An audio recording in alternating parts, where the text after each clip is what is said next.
Let's talk about something that just drains our energy, clugs up our calendars, and honestly, can drive us a little crazy. I'm talking about the struggle to just say no.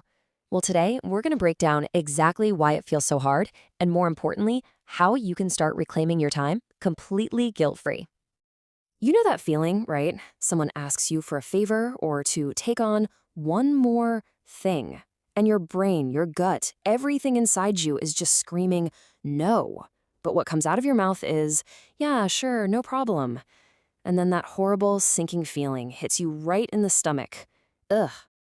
Look, if that sounds even remotely familiar, I want you to know you are so not alone.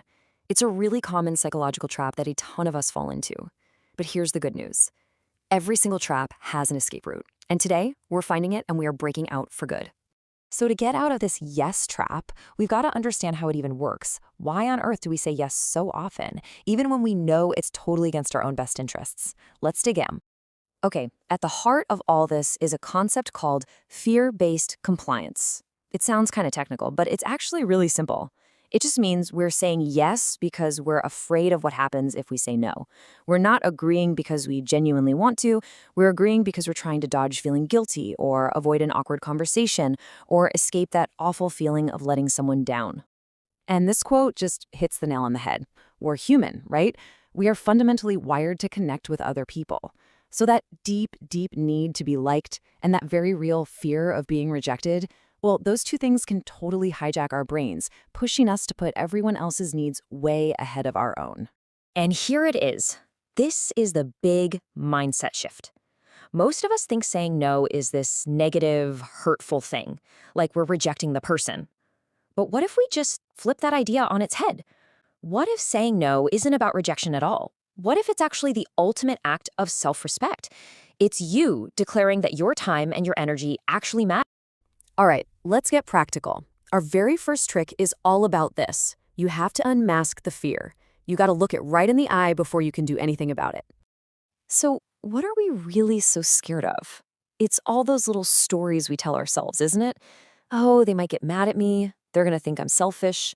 Or the big one, what if they don't like me anymore?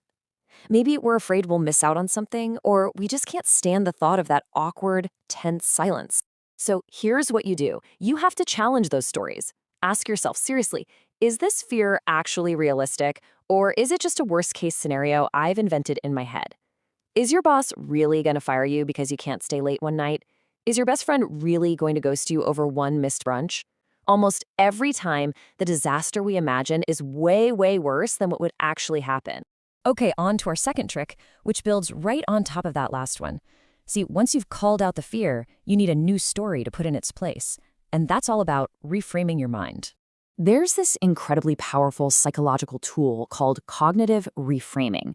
Now, it's not about pretending something bad is good. It's about changing the lens you're looking through. You take that automatic, negative, guilt-ridden thought, and you consciously, deliberately change it into something that's actually helpful and empowering. And this makes it so clear. That old thought, saying no, selfish? Nope. You replace it with, my time and energy are valuable.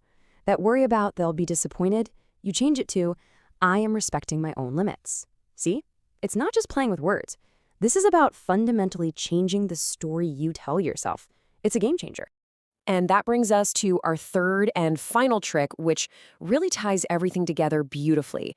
It's remembering that saying no doesn't mean you're a jerk. It's about finding a balance, using something called wise compassion. Wise compassion is this brilliant idea that you can be kind to other people and be kind to yourself at the exact same time. It's not one or the other.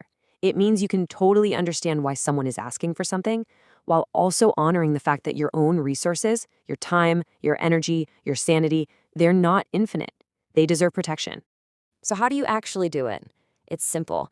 First, you just have to acknowledge your own limits. You're not a superhero. You can't do it all. Second, value your resources. Your time is precious.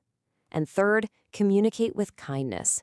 You can deliver a firm no that is also gentle. Something as simple as, I really appreciate you asking me, but I just can't take that on right now. Works perfectly. It's clear, it's kind, it's perfect.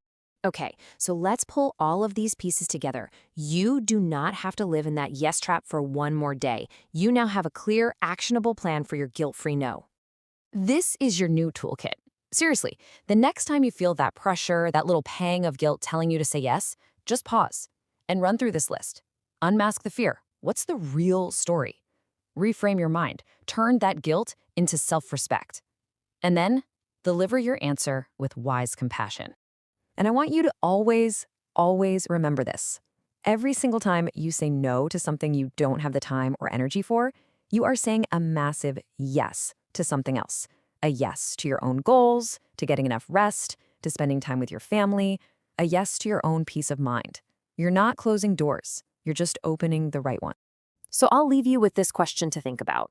Armed with these new tools, what is the very first thing you are going to confidently and kindly say no to? What's that first step you're going to take to get your time back?